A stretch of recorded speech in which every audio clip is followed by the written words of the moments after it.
right, so let's go ahead and get started with today's podcast number 9.5.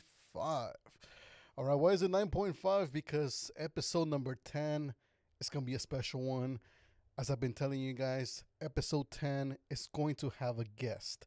All right, so I don't want to make episode 10 and not have the guest be there. So wait for episode 10. After this episode, you will see the episode with the secret guest, the first ever guest in the Foodie Filmmaker Podcast. And I'm sure you guys are going to enjoy that one because our guest is one of the number one yappers in the foodie community. I'm just kidding. He's probably watching this. He's like, fuck, man. That's definitely not me. As always, guys, we got to get a Red Bull in. So just to share a little story here with you guys. Remember last time I told you guys that I didn't have my memory card with me. So that was the reason why I couldn't use my camera. And then I ended up using my iPhone here. Turns out I actually had two memory cards with me as backup in a different compartment in my backpack where I store an extra pair of lens, which I am using today actually. Let's see how that goes as well. So I changed up the lens here with my main camera as well. But I realized I had two backup memory cards that I intentionally put just in case I forgot my main memory card. But for some reason I forgot. I didn't know they were there. But if I would have known, I could have just used those memory cards just as easily to film the podcast on my camera, and I just didn't know. But hey, stuff like that happens, and so I ended up just using my iPhone here to film that podcast episode. But it came out great, and I saw it afterwards. I was editing it, and I thought it looked fantastic. So let's go ahead and get into episode 9.5. So today's episode is going to be a little more chill, a little bit more personal. It's not necessarily going to be educational, even though you could learn a lot about what I'm going to be talking about in this episode, which I'll kind of be sharing my early days in the foodie industry. You know, a lot of the things that happened when I was just starting off. So it's going to be more personal. I'm just going to be sharing more about like what was happening there. Of course, I don't want to share anything that has to do with Thomas. He goes by Dine on Track on Instagram. Because once I joined him, and then we kind of became like a little team. We have kind of like our own stories that we want to share here on the podcast. So I'm gonna save those for when he comes into the podcast. So for now, I'm just gonna be sharing like those times where I originally started, where I was just by myself. I didn't have any sort of like helper or anybody like with me, like writing with me. Obviously, I collaborated with a few foodies when I first started off, but I didn't have anybody that was set in stone that we kind of partnered up, and then we started going out and getting clients and doing collabs together and helping each other out in that way. So I'm just gonna share like everything that happened before I met Thomas, and before we did that team up where we kind of started Reactive Media Official, which is now a 4-member team. Anything that happened after I met him, we're gonna be sharing those stories when he's here, because those stories are actually pretty cool, and it wouldn't be fair for me to share them without him being here and him giving his own kind of opinion and thoughts about all the stories, because the way I saw them, the way I interpret them, and then the way he did are not exactly the same. So it'll be fun when both of us are here, we're able to share our own perspectives on the stories and how they happen and stuff like that. But yeah, so let me go ahead and just kind of just get into it. Episode 9.5. Let's do this. I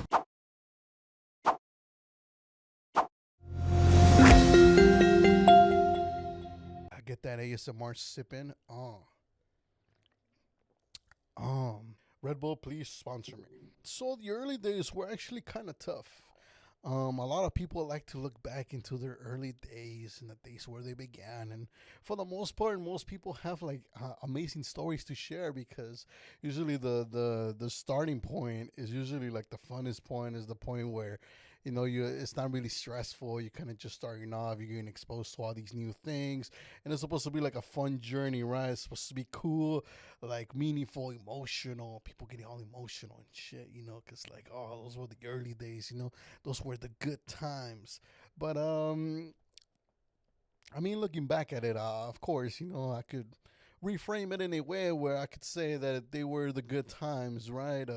Because at the end of the day, they were the origins of the foodie filmmaker. But to be realistic and to be honest, it was kind of brutal. It was definitely a time where I was struggling a lot because I've kind of shared a little bit of what I did before I became a foodie.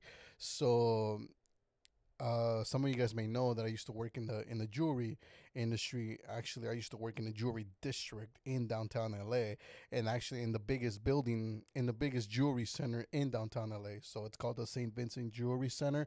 If you guys are ever in downtown, you guys go around the jewelry center, which is located around like 7th and Hill, 7th and Broadway. You guys will find lots of jewelry stores, lots of jewelry buildings, a lot of jewelry business happening in there. But I worked in the biggest building of them all, which is on 7th and Hill. That is the St. Vincent Jewelry Center. It's got 10 floors. There is pretty much everything, anything and everything you may want to find as far as jewelry goes. You can find it in that building, ranging from all sorts of budgets. So if you're looking into purchasing any jewelry or anything like that, you want like a ring, a necklace, pendant, anything like that, looking for gold, silver, stuff like that, be sure to check out the the St. Vincent Jewelry Center. They got some amazing stuff, and you guys want some personalized stuff, you can always hit me up as well. I still got my contacts in the jewelry center. They'll hook you guys up real good. So just let me know if that's something that you need. That's a service. But yeah, so I used to work there, right? And for the most part, it was very comfortable. It was cool. I learned a lot of things. My boss at the time really gave me that freedom to really go about what my part was in the business, to really go about it the way I wanted to. So in a sense, I was what you would call an entrepreneur. So there's an entrepreneur, which is the big boss man, right? The one who's doing pretty much the big sacrifice, right? They're putting their own money on the line, they're putting their own time. They're basically the owners of the company, right? The CEOs, the founders. And then there's like the entrepreneurs, which is the people who take charge of certain sections within that business. Because here's the thing, like as an entrepreneur, you're good at that, right? You're good at that part of like being the hustler, the one who starts the company, the one who gets the company going.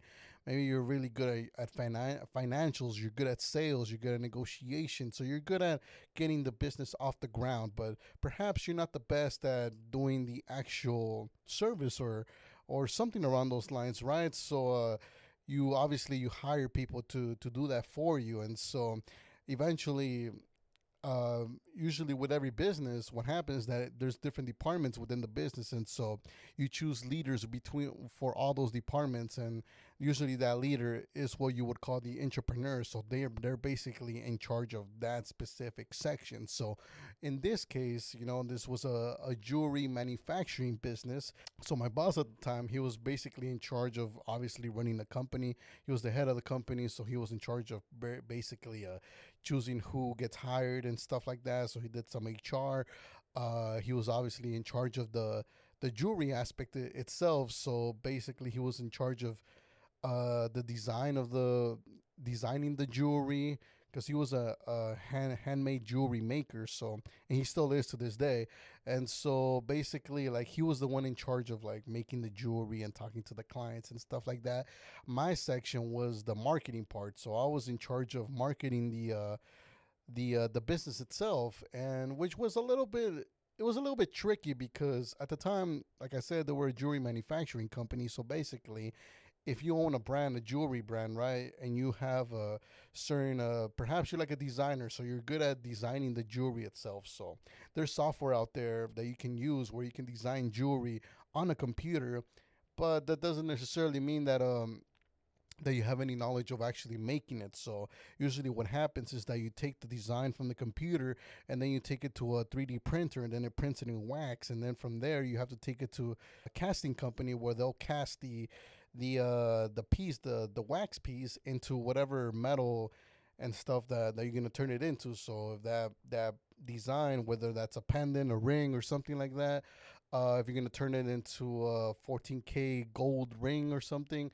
you'll do that at the casting. At the casting, they have the gold, and then they'll melt the gold, and then they'll basically they'll take your wax mold and they'll turn it into the actual piece, and now you have the actual piece. Then it comes back to the jewelry manufacturing company where they'll pretty much polish it off because it comes out all like rusty and stuff. They make it look all shiny and bright, and now it's ready to sell. So basically we were in charge of the part that came after the casting. So once after the casting came through, and also the thing that came before the casting, so the only thing we didn't do was the casting part, because that you need like a whole like place to do that. And so our jewelry manufacturing company didn't have the necessary equipment to do that part. So that was the part that we kind of gave out, but everything else we did. So we could pretty much so instead of using the computer, like I was saying, my boss would actually take the design.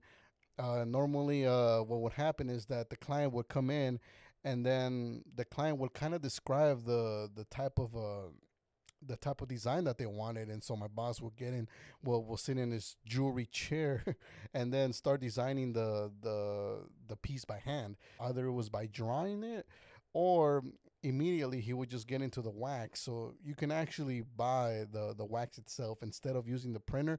You can buy the wax itself, and then you can buy tools so you can start shaving off the wax as if you were like sculpting something similar to that. And then you started to just make all the pieces by hand until it was an actual thing, and then you can take it to the casting and stuff, and then turn it into an actual jewelry piece. So that was that, right? So I feel like I gave you guys like a whole rundown of how like jewelry making. So if you guys like jewelry, you probably enjoyed that bit. If you guys didn't, you're probably like, what the fuck? But I mean, that's kind of how it was at the time. Actually, I actually found jewelry to be more interesting after I left than when I was working in there. But yeah, so I was in charge of the marketing. I was doing the marketing part, but like I said, it wasn't very interesting. It was kind of boring and stuff, and I just kind of went there every day by day, and it was something that I basically just did because I needed money, right? Everyone who has a job basically kind of just does it out of money. There are some exceptions, of course, but for the most part, most people are just out here doing their job because they need to make a living. And so that was basically me. But at the same time, I was learning things that I did end up liking, which was like the marketing part itself. So excluding the jewelry part, the marketing itself, I did enjoy it. So as far as like using social media to promote the jewelry business, and making the graphics, taking photos, videos, stuff like that was the part that I actually enjoyed. And also like things like using equipment, so using cameras like these, using software as well. So that was the fun part. That was the part that I actually enjoyed. So I knew that I wanted to do something around those lines, but maybe not necessarily with jewelry. But now looking back, I would actually go back and do it. But like I said, at the time, it was just something that I just didn't find interesting. So I just kind of brushed it off. I treated it as though it was something that wasn't interesting. But the problem was that everyone around me was very passionate about it. Even my boss was very passionate about it. He fucking loved that shit. He loved the business of jewelry like to heart. And so eventually, it was becoming very noticeable that I didn't have that passion. So the thing is that when you're working as a team, if you are someone who's not passionate about what they're doing, eventually it'll show, because you just won't be sold into the dream. You just won't be committed. So there'll be a lot of times where you just won't show up to things. The way you do your work and stuff like that, it's just not very. You can tell that it's just there's just no passion. There's no heart in the work that you're doing. There's no emotion. There's no personality. There's no style. There's nothing of that. It's basically like you're just kind of doing the work just for the sake of doing the work.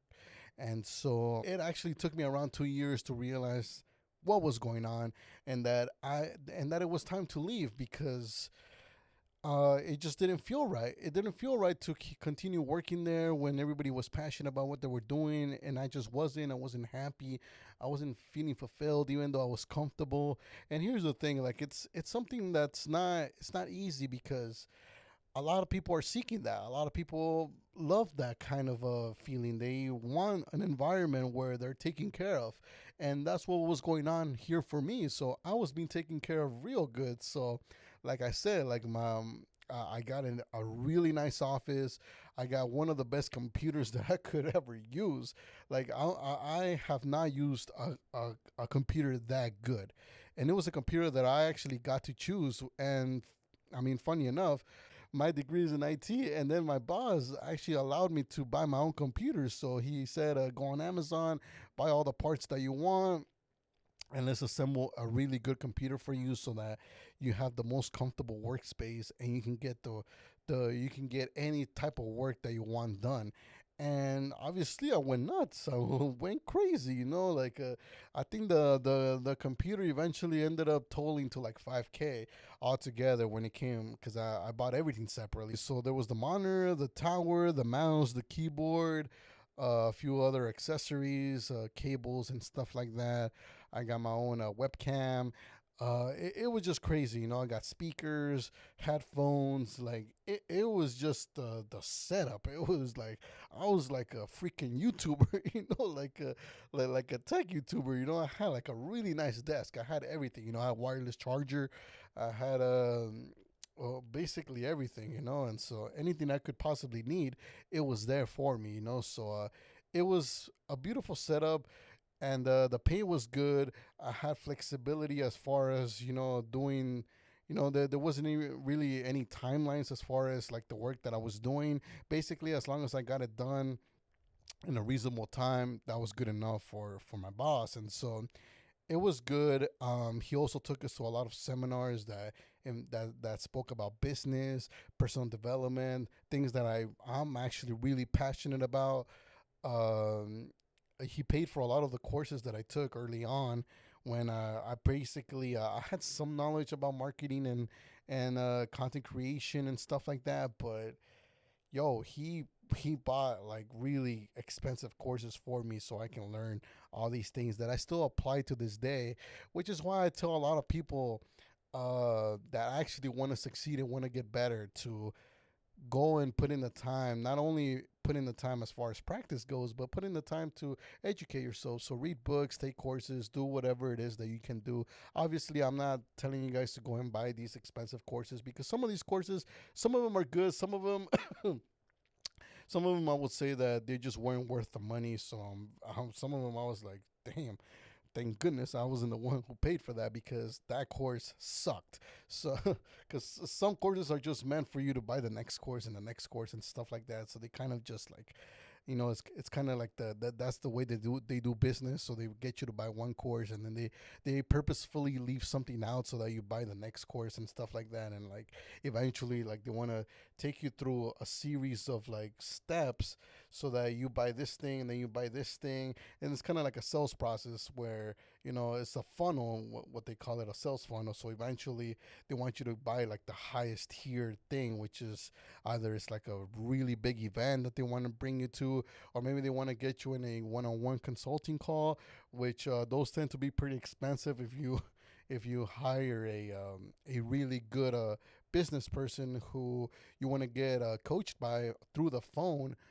Usually they charge around like 10K per call, and it's usually like an hour or something like that. And so that tends to be pretty expensive.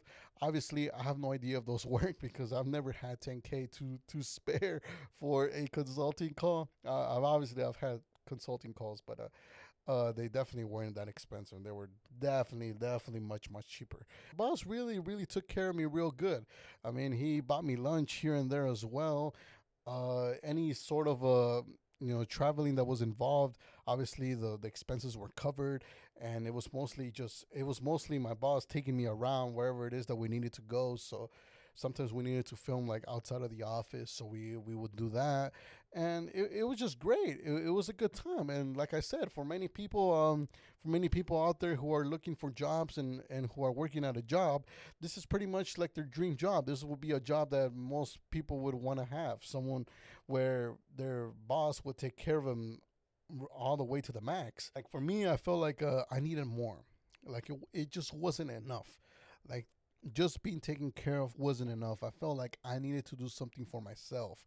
And so eventually the day came where I had to go. And it was tough. It was a tough time because I actually didn't have anywhere to go. Like, I literally quit my job. Now, I did have another side job, a part time, which was the Garo's Deli job that I had, that I spoke to you guys about in episode one, where I was a social media manager. But that job was not paying that much. I was making like around $400 a month, and that's not a lot. Like $400 a month. That's nowhere near what I was getting paid at my job. So trust me, this is not something that I was like, okay, I can just replace my current job with this one. This one was just it was meant to be a part-time job where I was taking care of the social media, the social media account for Garo's Deli, but that was just a part-time thing. And so I quit my jewelry job. I said, okay, you know what, I'm gonna go and pursue I'm gonna go do something else. Now, I kind of already knew that I wanted to do something in the food industry because I had already tested the waters. I had already been a social media manager with Garo's Deli for a little while, and I knew that this was something that I actually liked. However, obviously, I didn't really have that much support in that aspect because obviously I was gonna go about it on my own. It wasn't like, okay, like I'm gonna expect Garo's Deli to kind of take care of me and like do everything. Even though I kind of did to some extent, I did try to upsell them and try to see if they could actually pay me a little bit more. That way, it kind of became like replaceable. So like that job could take over, could replace what I was doing at the jewelry job, but eventually that didn't happen. It is something that could happen, but at the time it was just not something that was feasible. And plus, I didn't have that much value to offer Garo's Deli to be able to charge even more. So I quit my job and I was just doing Garo's Deli for the time being.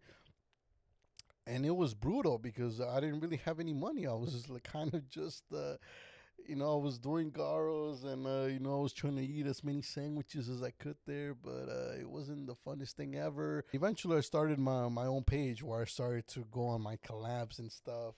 That came afterwards, and sure, that kind of aided with the financial side because I didn't have to pay for some food anymore. Obviously, it wasn't that much food that I was getting because, like I said, I was just starting off, so I only had like 100, 200 followers on my account, so it wasn't like I was getting collabs left and right. I was getting free food left and right. The majority of the food I was getting, it was from Garo's Deli, the stuff that I was filming there. And I was basically like eating lunch there like all the time and stuff in order to kind of keep myself going. And then when I had a collab here and there, I was very lucky to have it because okay, I could actually eat something different or something like that. And of course, I treated myself here and there when when I had the chance to eat something when I got paid. I went and I ate something a little bit different, but yeah, it was some tough times for sure at the beginning because I just didn't have that much money to go around and like really invest in like what I was doing. Like I said, I had some savings, and most of the savings I kind of used them up to really invest in myself.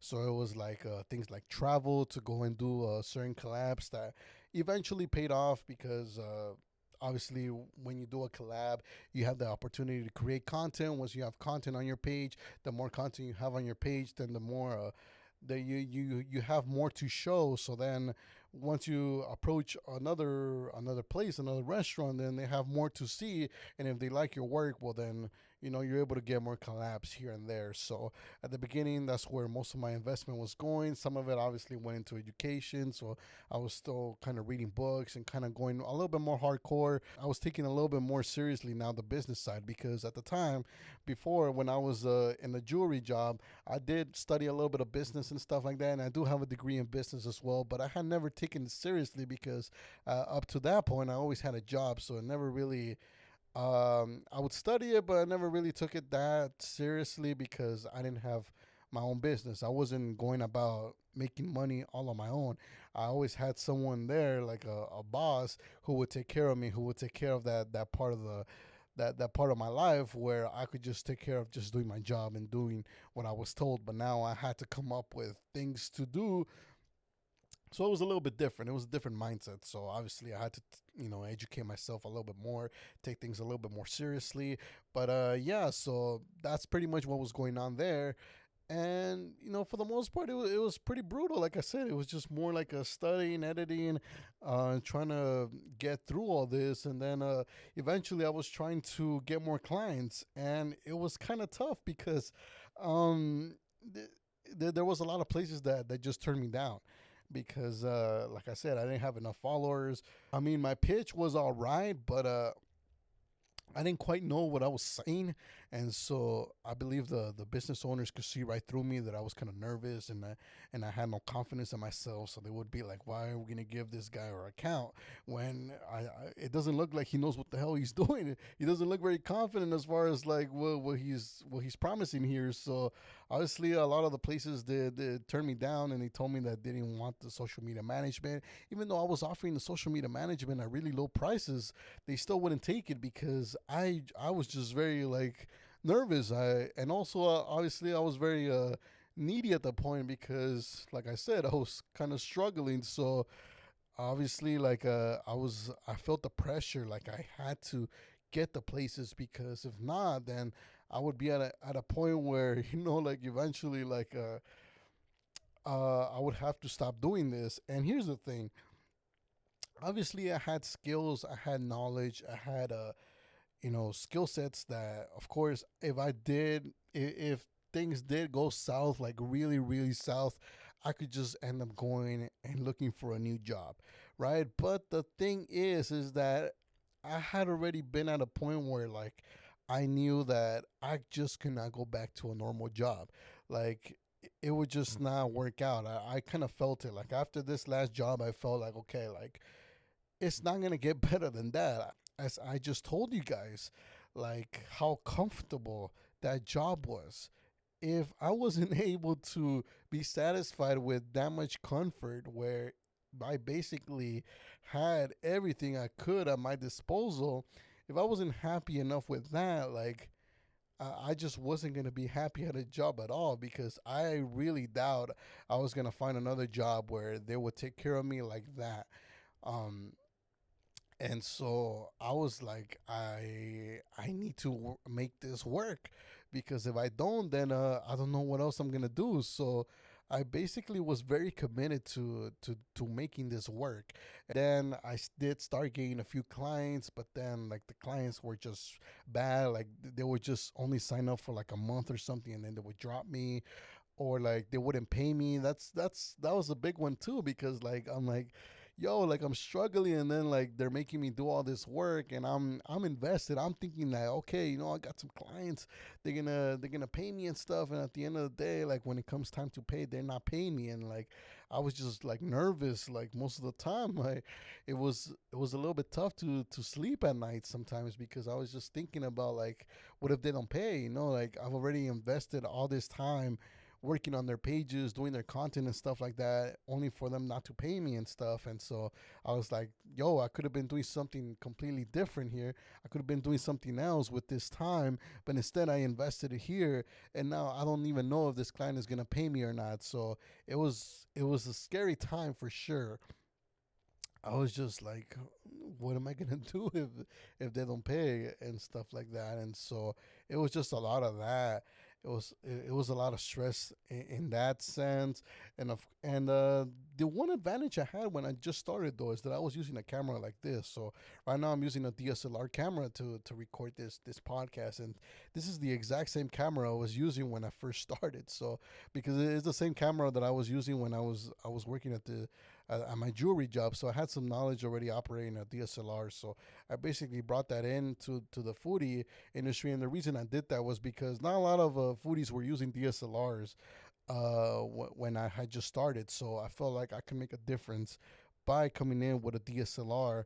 I really felt like the difference in quality was going to be very noticeable, and I felt like it would give me an advantage, and to some degree it did because I was putting my work out there, and it was in DSLR format, and I think a lot of places started to notice that. So it kind of made it a little bit easier for some restaurants to bring me on to do a collab because there wasn't that much of a quality out there where you can get a DSLR quality for free. So obviously, a lot of restaurants were taking advantage of that, and they were like, "Hell yeah, like why wouldn't we want a free video, a free DSLR video?" Because almost everybody is coming into these collabs with their phones. And so then you have this guy here coming in with his DSLR. So it did give me an advantage, but at the same time, it was still a struggle. It was still a struggle, and also it wasn't that easy to film with the DSLR as well, because you see, when I was filming the jewelry stuff, I was filming mostly jewelry behind the scenes stuff, and so most of that stuff is very slow, very calm, and chill for the most part. Now, when I was filming food and stuff, I was stepping into kitchens that were chaotic and stuff was flying left and right. People are cooking stuff. The chefs are going like real crazy and stuff. And so it was a little bit difficult to get my camera to work under those circumstances because the focus isn't that quick. So then, like, there was a lot of things where I filmed and they were out of focus and stuff like that. It was just, I was just getting very frustrated as well, because I'm like, damn, like, I have a good camera, but I'm not able to capture some of these things because these guys are going way too fast. It was just a new environment, so I had to get used to filming in like chaos, basically. Some of you DSLR users out there, I'm pretty sure you guys have met a similar struggle, or maybe not. Maybe you guys are DSLR gods, and you guys never had to face that problem, but I did. So that was me. So I was facing the DSLR issues. I was like, I was barely making it financially. I was getting put down when I sold my services. I was trying to sell individual videos too, but those were kind of iffy as well. Some places were like yes, some places no. For the most part, it was no, or they wanted to pay me like really shitty money and stuff. Some of them just want to give me food and stuff, and so some of them I had to take them because, first of all, I was really just focusing on gaining experience, and second of all, I was just trying to save money too on food. So if I could just eat here, I could just eat here, and I could save myself some money there by not having to buy a meal somewhere else. But yeah, it was a struggle for sure. It was something that it was tough. It was tough. Believe me, there was a lot of times where I was just like, you know what, maybe I should just go and look for a job. And I did at times. I did. Sometimes I would go in Indeed and other job search websites where you can apply and stuff. I would submit my resumes there, and there was times where I would get hit back. There was a.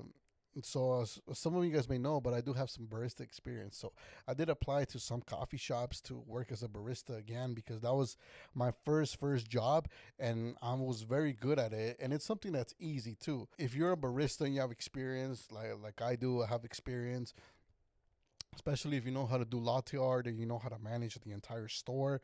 That's a job that you can easily get. So I can easily just go and get a barista job if I really really needed it, and I really wanted to. I could go and just be a barista again, and I could basically go from like not having a job to being the guy who's in charge of the store, because I have the credentials to be able to run an entire coffee shop. I have the experience. I have the proper licenses, and I have the actual skill set to run an entire coffee shop if I really needed to. But that's not something that I'm looking forward to right now. Obviously, I'm committed to what I'm doing right now. But that was basically how the Foodie Filmmaker started. It was just brutal. It was just trying to get as many collabs as I could wherever I could.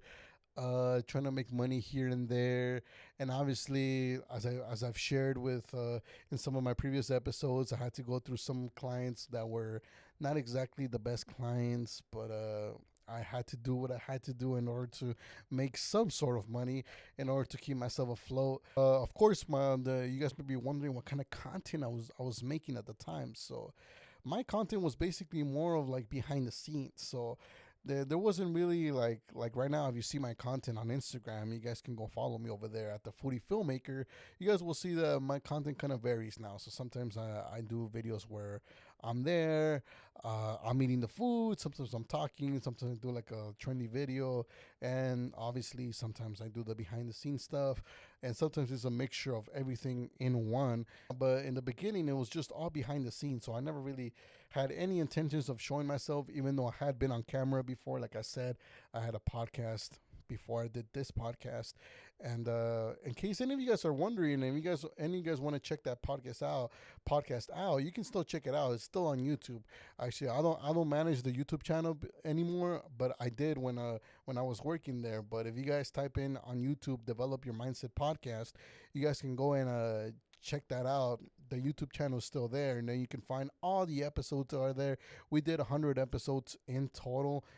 Funny enough, I don't know if it was coincidence or what it was, but I ended up leaving the company right at the 100 episodes. So we were still able to do 100 episodes together with me and my boss, and then that's when I left. But if you guys want to check that out, you guys can go ahead and check that out. You guys can go see what kind of stuff was being said in those times, what kind of things I was saying and stuff like that. I was in a very different mindset as well, as far as like how I wanted to go about everything. So the thing is, I wanted to go about it in a way where it was just more of a solo mode type of deal. I didn't really have any plans or any really any vision of like having a team or anything like that. It was more about me going about it solo and basically being like the one man army type of deal. And so I did that for a while, obviously until I met Thomas. But before that, it was just me grinding and all. There was people who did offer to kind of help me out, but I turned them down for the most part. There was foodies who wanted to collaborate with me, which I also ended up turning down a lot of them. There was some that I did collaborate with. Some of you guys have heard of some of the ones that I've collaborated with before. One of them being a Latino foodie LA. She used to be I believe her username was Yum Yum Adventures. Yeah, her username was Yum Yum Adventures when she first started off. That's how I met her. Now she became the Latina Foodie LA. She's a huge, really influential Hispanic food blogger now, and much respect to that. But yeah, I mean, I collaborated with her in her early days. There was other foodies such as like Cali Food Venture. Uh, I'm trying to think of other ones. Because there was other ones, but some of them they're just not foodies anymore. I had fallouts with others, which obviously I might talk about them in a different episode. But for now, I just know that there was a lot of foodies who I collaborated with, but eventually like we kind of just had different ideas, and some of them actually went on to start their own social media agency. Which at the time, like I said, I was going about this solo, so it never occurred to me to team up or anything like that. So once a foodie out there wanted to kind of start their social media agency on their own, I kind of just created some space between them, because I considered them a competition at that point. So I didn't want to kind of share the things that I had learned throughout my years of experience with marketing with them. So I basically just created that space. And then eventually I guess they figured that I didn't want really anything to do with them if they were going to start their own agency. So eventually they kind of just blocked me, or they just stopped talking to me. Stuff like that happens all the time. And so I was like, whatever. But yeah, I mean, like I met a lot of great foodies that I still know to this day. A lot of like the bigger ones as well. I'm really appreciative of some of the bigger ones that I met, because some of them they still don't talk to me to this day. I follow them on Instagram, but they just don't follow me at all. But whatever, it is what it is. But there are some that have been really cool, and they were really humble from the first day that I met them, such as like the Hangry Blogger. His name is Richard, so shout out to him.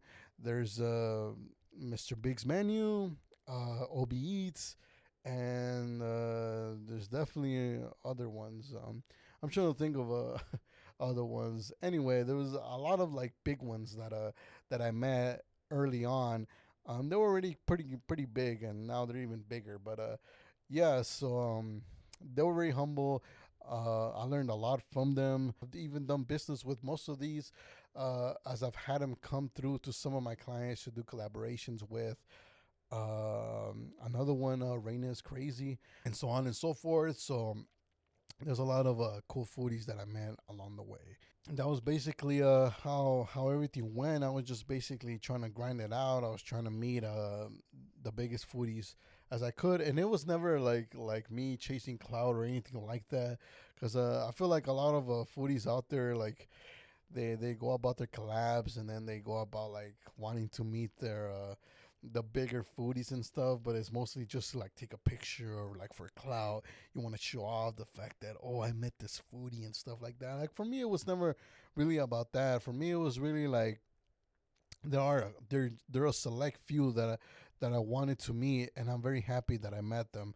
And pretty much I've basically met every single foodie that I've wanted to meet. Like any of like the big ones that I personally admire and that I felt inspired by from the very start. I've actually met them, and they were very nice to me, and we're like good friends to this day. And then there's other big ones that I've seen out there, and much respect to their work, but some of them I'm just not really inspired by their work.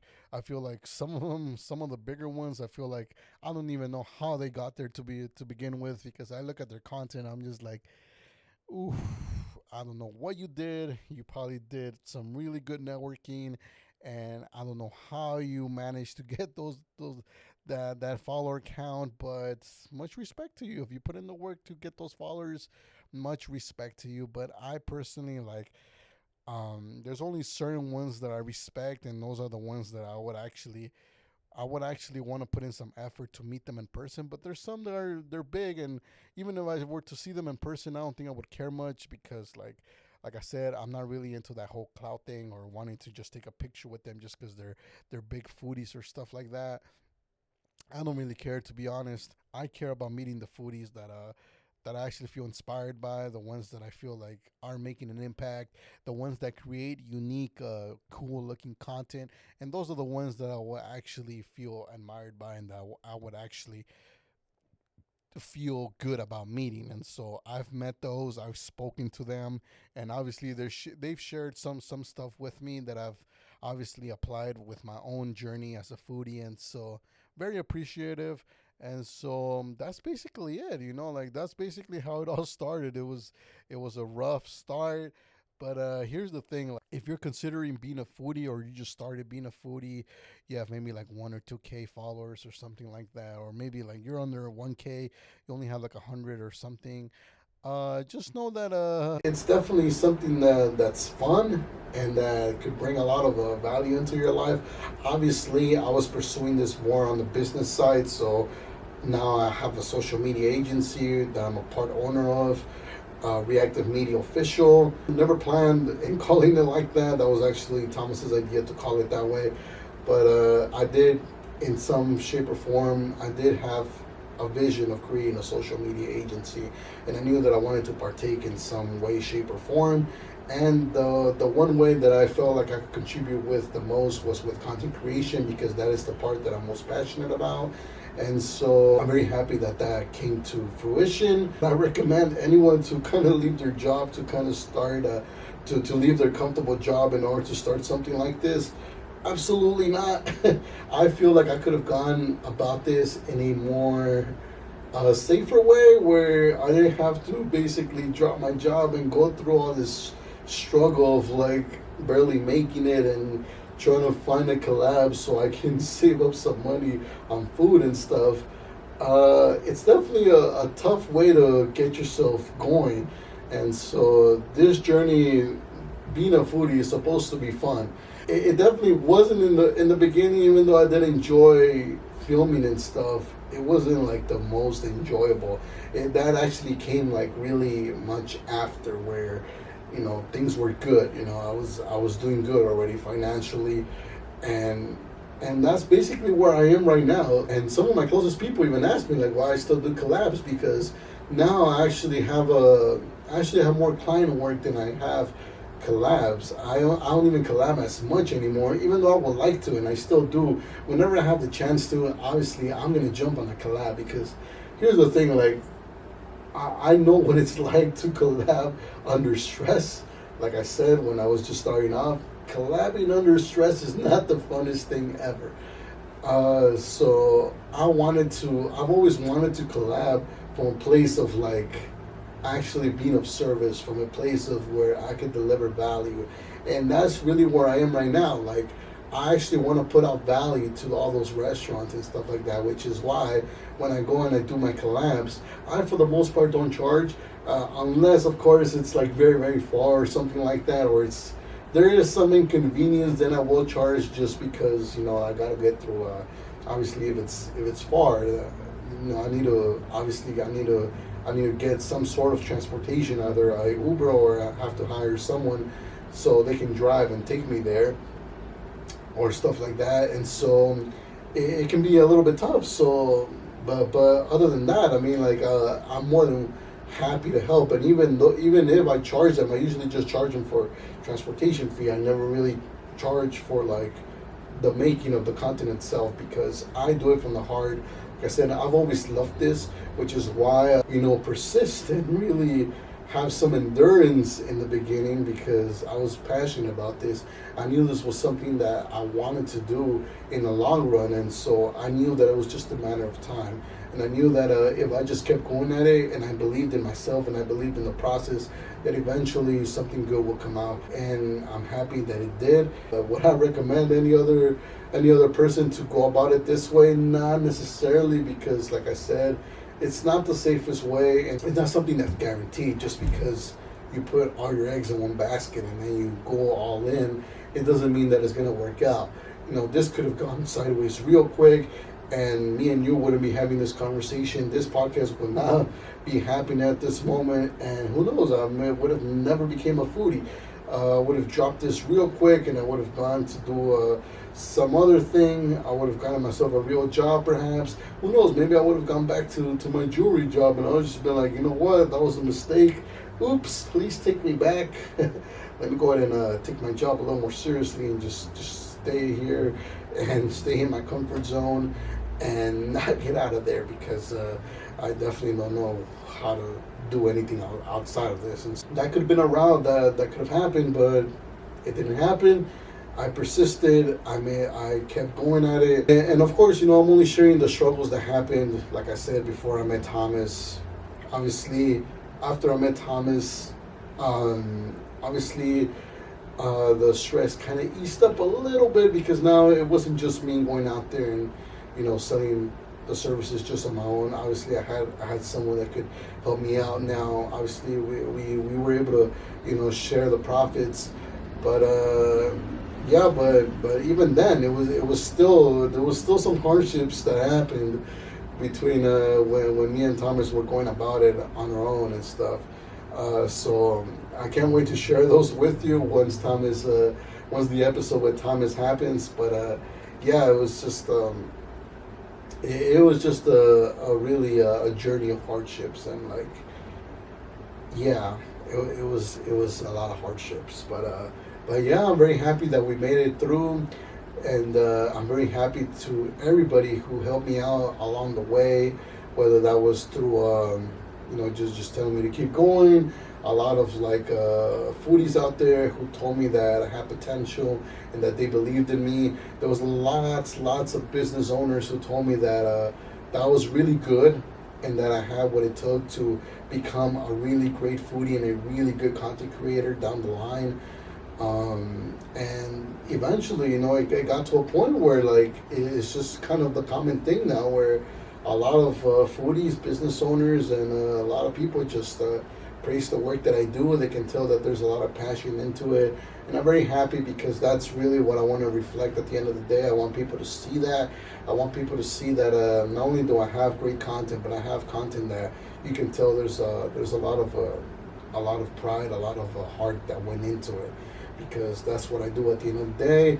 To me, content creation is not just about making something that looks cool on social media, but it's basically an expression of how I feel inside and how I feel about this whole thing that I'm doing here.